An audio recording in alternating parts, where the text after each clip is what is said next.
Standard 9 વ્યાકરણ વિભાગ એકમ 4. We have already seen ekam 1, 2 and 3. Today we'll see ekam 4. In ekam 4, સમાસ, શબ્દ સમૂહ માટે એક શબ્દ, રૂઢિપ્રયોગ, કહેવત અને અલંકાર. These 5 points are there in ekam 4. First one is સમાસ. What is સમાસ? સમાસની વ્યાખ્યા એટલે ડેફિનેશન જોઈએ. પરસ્પર સંબંધ ધરાવતા બે કે તેથી વધુ પદ એટલે શબ્દો જોડાય તેને સમાસ કહેવાય.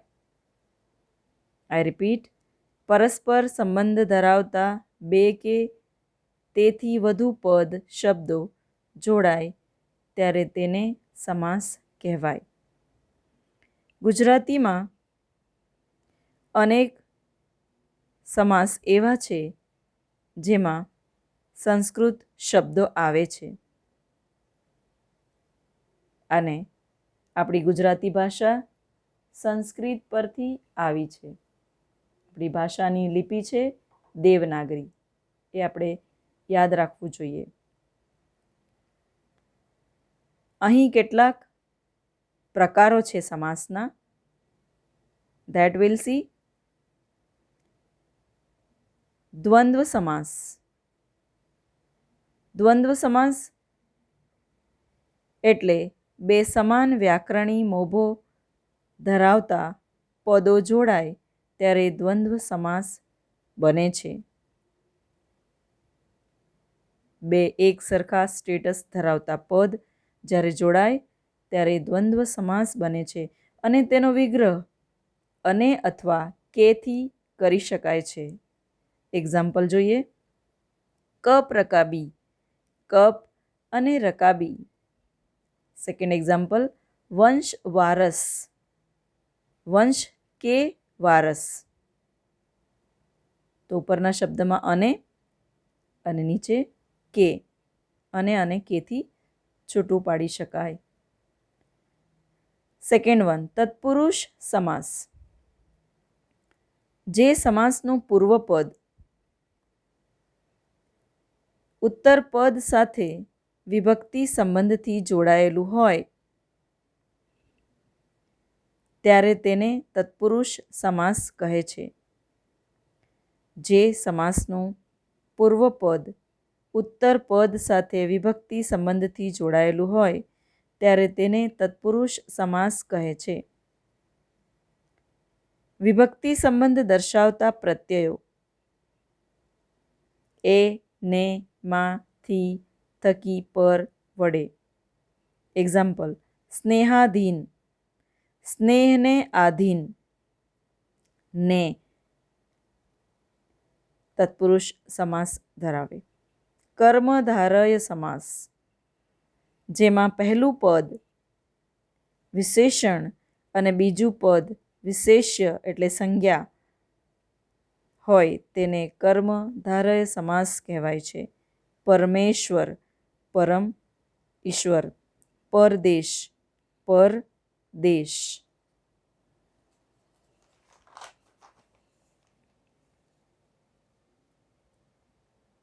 ફોર્થ વન, ઉપપદ સમાસ.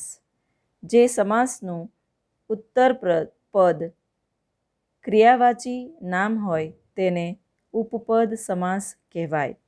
જે સમાસનું ઉત્તર પદ ક્રિયાવાચી નામ હોય તેને ઉપપદ સમાસ કહેવાય. ફોર એક્ઝામ્પલ, ગોપાળ, ગાયોને પાળનાર. ધુરંધર, ધુરાને ધારનાર. નોંધ, ક્રિયારૂપ જાણનાર, હણનાર, ફરનાર, જન્મનાર, દેનાર, હરનાર, કરનાર, પાડનાર, રાખનાર, રહેનાર, સરનાર. On page 117 to 124.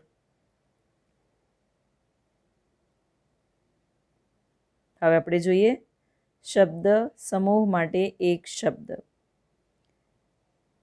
ક્યારેક વાત વિસ્તારથી કહેવાય, ક્યારેક વાત લાઘવથી કહેવાય તો વધુ સ્પષ્ટ થાય છે. સંક્ષેપમાં પણ કહેવાય. શબ્દ સમૂહ, પદ સમૂહ દ્વારા જે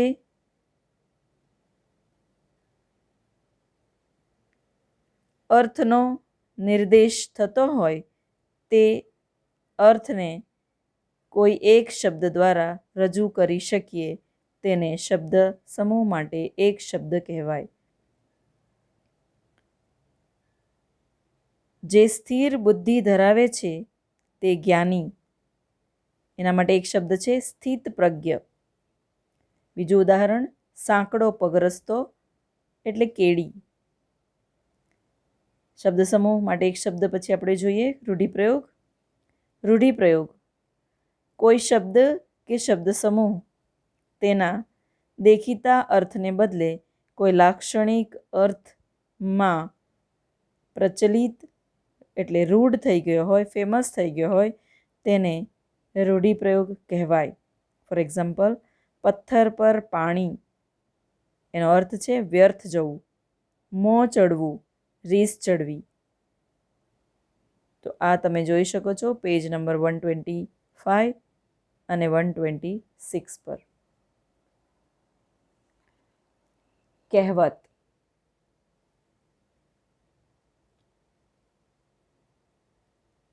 એક લાંબા વાક્ય જેવી રચના એટલે કહેવત. તેના દ્વારા ઘણું બધું કહી જાય છે. એક વાક્ય જેવી રચના ઊંડી સમજ આપે અને કહેવતો જીવન જીવવાના પાઠ શીખવી જાય છે.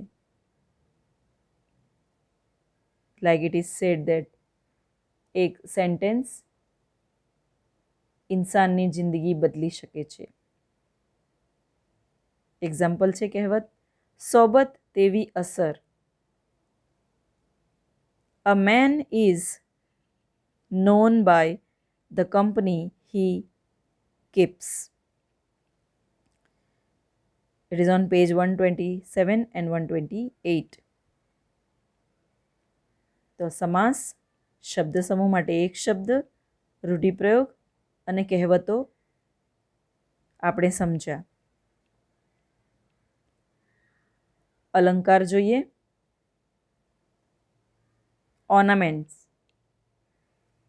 અલંકાર એટલે આભૂષણ, ઘરેણાં.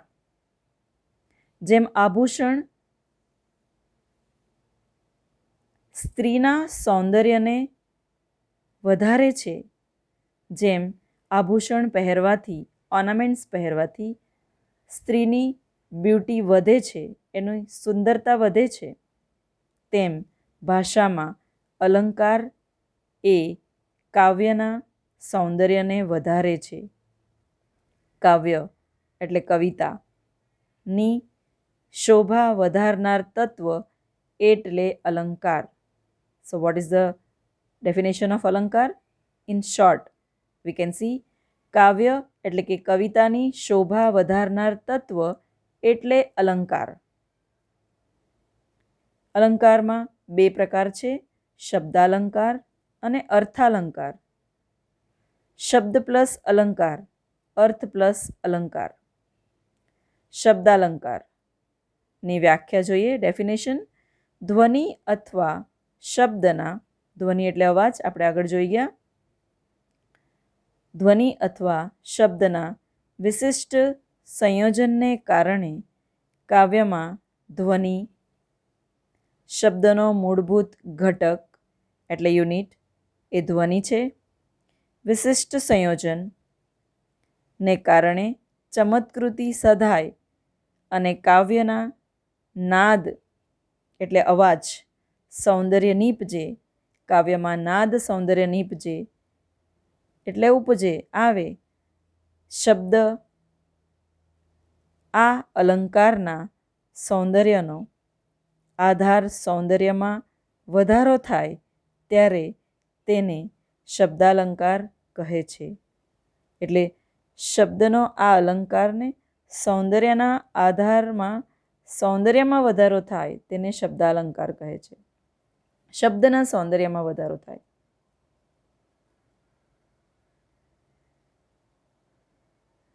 વર્ણાનુપ્રાસ. કાવ્યમાં ધ્વનિ સૌંદર્ય. શબ્દાલંકારની અંદર વર્ણાનુપ્રાસ. કાવ્યમાં ધ્વનિ સૌંદર્ય.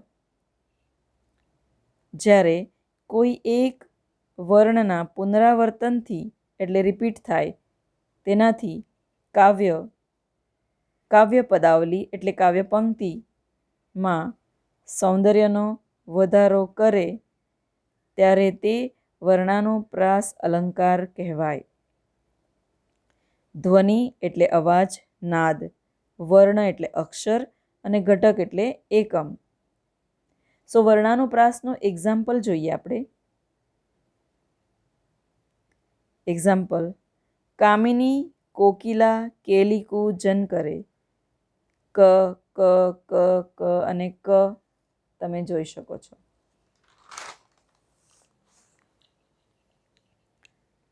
પ્રાસ સાંકડી અલંકાર.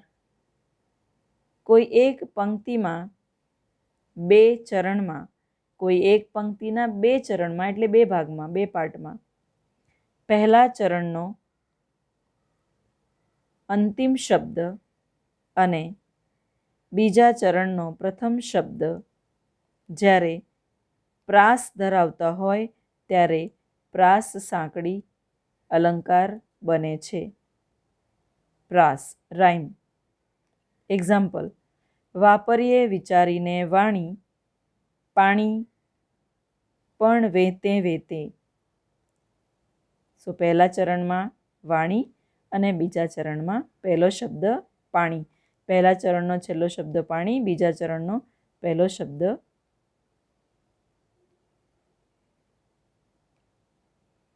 પહેલા ચરણનો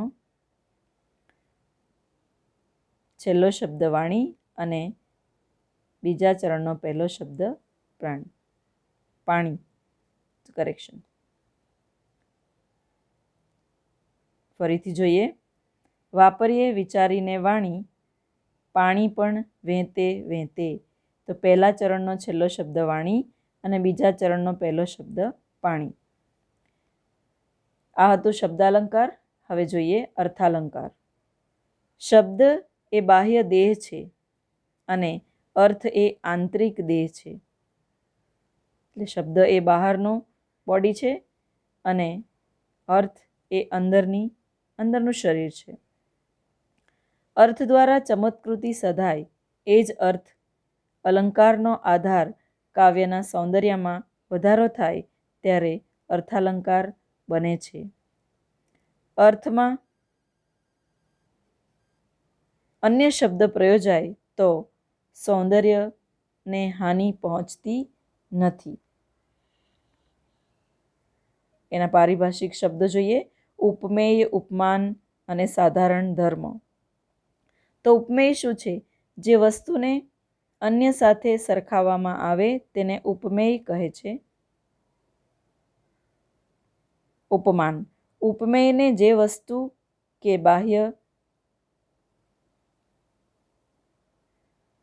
વસ્તુ કે બાબત સાથે સાંકળે છે, જોડે છે તેને ઉપમાન કહે છે.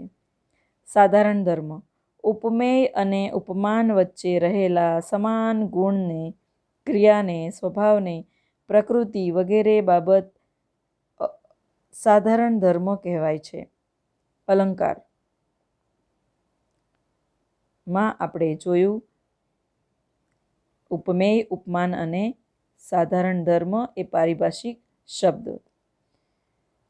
હવે અર્થાલંકારમાં જોઈએ આપણે ઉપમા અલંકાર. જ્યારે બે જુદી જુદી વસ્તુઓ વચ્ચે કોઈ સમાન ગુણધર્મને લક્ષ્યમાં રાખીને સરખામણી કે તુલના કરવામાં આવે ત્યારે ઉપમા અલંકાર કહેવાય છે. જ્યારે બે જુદી જુદી વસ્તુઓ વચ્ચે કોઈ સમાન ગુણધર્મને લક્ષ્યમાં રાખીને સરખામણી કે તુલના કરવામાં આવે ત્યારે ઉપમા અલંકાર કહેવાય છે. ફોર એક્ઝામ્પલ, દમયંતીનું મુખ ચંદ્ર જેવું સુંદર છે. This is Damayanti. This is Chandra. So who was Damayanti? એ નળ રાજાની રાણી હતી. એક નળ રાજા હતા, ની રાણી સુંદર રાણી દમયંતી હતી, પ્રાચીન કાળમાં થઈ ગયેલા. સો દમયંતીનું મુખ ચંદ્ર જેવું સુંદર, સમાન ગુણધર્મ દર્શાવ્યા. રૂપક અલંકાર. જ્યારે ઉપમેય અને ઉપમાન બંને એક જ છે એમ દર્શાવવું હોય ત્યારે સર્જક એ બંને વચ્ચે અભેદત્વ છે જેમ દર્શાવે છે ઉપમેય અને ઉપમાનની એકરૂપતા રૂપક અલંકાર છે. ફોર એક્ઝામ્પલ, દમયંતીનો મુખ ચંદ્ર શોભી રહ્યો છે. પહેલા દમયંતીનું મુખ ચંદ્ર જેવું સુંદર હતું અને રૂપક અલંકારમાં દમયંતીનો મુખ ચંદ્ર શોભી રહ્યો છે. ઉત્પ્રેક્ષા અલંકાર. જ્યારે ઉપમેયની ઉપમાન તરીકે હોવાની સંભાવના, શંકા કે કલ્પના કરવામાં આવી હોય ત્યારે ઉત્પ્રેક્ષા અલંકાર કહેવાય છે. ફોર એક્ઝામ્પલ, દમયંતીનું મુખ એવું શોભી રહ્યું છે કે જાણે ચંદ્ર ન હોય. દમયંતીનું મુખ એવું શોભી રહ્યું છે કે જાણે ચંદ્ર ન હોય. વ્યતિરેક અલંકાર. જ્યારે ઉપમેયને ઉપમાન કરતા કોઈક ગુણધર્મની બાબતમાં ચડિયાતું એટલે શ્રેષ્ઠ ઉચ્ચ દર્શાવવામાં આવે છે ત્યારે તેને વ્યતિરેક અલંકાર કહે છે. ઉપમેય કરતા ઉપમાન ચડિયાતું હોય. દમયંતીના મુખ આગળ ચંદ્ર પણ ઝાંખો લાગે. દમયંતીના મુખ આગળ ચંદ્ર પણ ઝાંખો લાગે. પહેલાં દમયંતીનું મુખ ચંદ્ર જેવું હતું, પછી દમયંતીનું મુખ જ ચંદ્ર બની ગયું અને હવે દમયંતીનું મુખ આગળ ચંદ્ર પણ ઝાંખો લાગવા માંડ્યો. દમયંતીનું મુખ એવું શોભી રહ્યું કે જાણે ચંદ્ર ન હોય અને છેલ્લે દમયંતીનું મુખ ચંદ્ર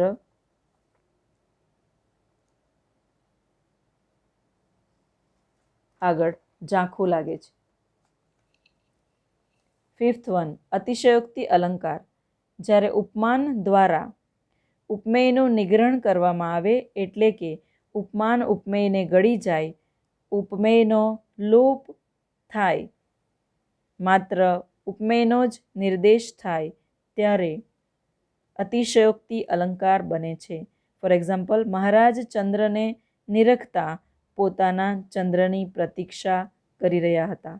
એટલે મહારાજ નળ એ ચંદ્રને જોતા હતા અને ચંદ્રને જોતા જોતા પોતાના ચંદ્રની એટલે કે દમયંતીની પ્રતીક્ષા કરી રહ્યા હતા. દેખો ચાંદ આયા, ચાંદ નજર આયા, like that. Page 129 to 131. Thank you, children.